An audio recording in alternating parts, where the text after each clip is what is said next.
What's up, guys? This is Kick, and these are the top 5 South American footballers who took their careers to the next level with big money moves to Europe. We start at number 5 with the most expensive transfer between the two continents, Neymar's move from Santos to Barcelona. Several years before he crossed the Atlantic, Neymar's reputation grew thanks to numerous highlight reels on YouTube, plus a trophy haul that included 3 Campeonato Paulistas, a Copa Libertadores, and the 2012 South American Footballer of the Year award. Many believe the precocious star would wait until after the 2014 World Cup to make his long-rumored move to either Barcelona or Real Madrid. However, he signed for the Blaugrana in the summer of 2013 for a cool $57.1 million and proceeded to make his mark in one of the most fearsome attacking tridents in the world. But the transfer wasn't without controversy.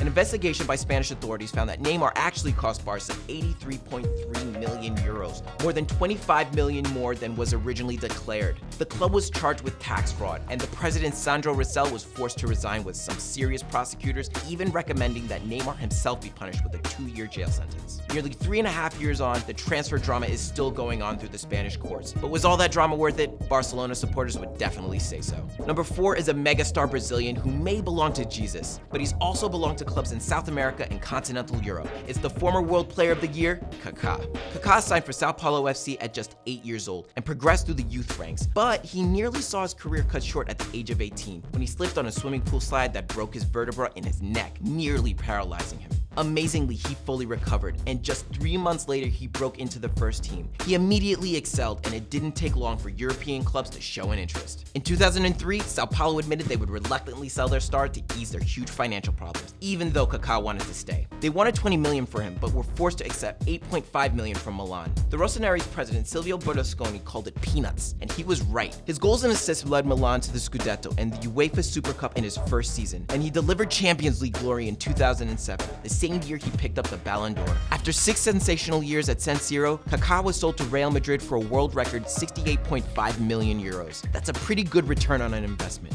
We go back a few decades for our number 3, and it's one of the greatest players of all time, who was subject to one of the most confusing and controversial transfers ever, Alfredo Di Stefano and his highly problematic move from Colombia to Real Madrid. Di Stefano cemented his name in the history books when he led Los Blancos to 5 straight European Cups between 1956 and 1960, scoring in each of the finals and bagging a hat trick in the last one. But the Argentinian's path to Spain involved plenty of drama, legal disputes, and even alleged government interference. This story is so complicated, with 2 of his previous clubs believing they owned Di Stefano's rights. As Colombian side Millonarios were trying to strike a deal with Real Madrid, Argentina's River Plates were negotiating with Barcelona. Barcelona had thought they'd won, paying 4.5 million pesos, and Di Stefano even played on at least one friendly for Barcelona. But in 1953, Spanish authorities intervened and ruled that Di Stefano would play in Spain for 4 years, alternating between Barca and Real each season, which is crazy. He eventually signed exclusively for Real, with many believing that Spain's fascist dictator, General Franco, influenced the deal, as he was anti-Catalonia and pro-Real Madrid. Number 2 is the much less confusing deal that brought the original Ronaldo across the Atlantic. After being turned down by his boyhood club Flamengo, the Brazilian striker moved from Rio to Belo Horizonte, where he joined Cruzeiro and scored 44 goals in 47 games. The likes of Juventus and Milan came swooping in soon after, but upon the advice of fellow legendary Brazilian striker Romario, the 17-year-old Ronaldo instead chose to come to PSV Eindhoven just after the 1994 World Cup. El Fenomeno scored just 10 minutes into his debut, and he ended up with 54 goals in 58 games in Holland. 2 years later, in 1996, he made the world record $19.5 million move to Barcelona, and the rest, as they say, is history. And our number 1 South America to Europe transfer is the deal that brought the greatest player in the game to Spain.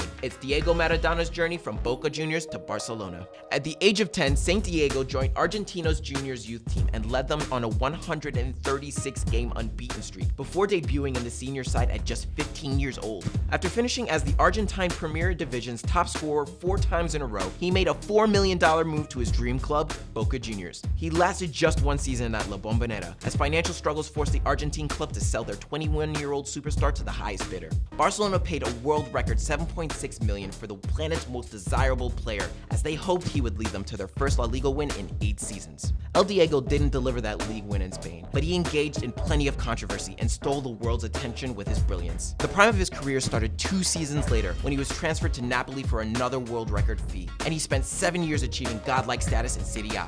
That's our top 5 South American transfers to Europe, and we didn't even touch on Ronaldinho, Roberto Carlos, Diego Forlan, Luis Suarez, or even Cafu. Who else should be in that discussion? Let us know. Comment, like, subscribe. Peace.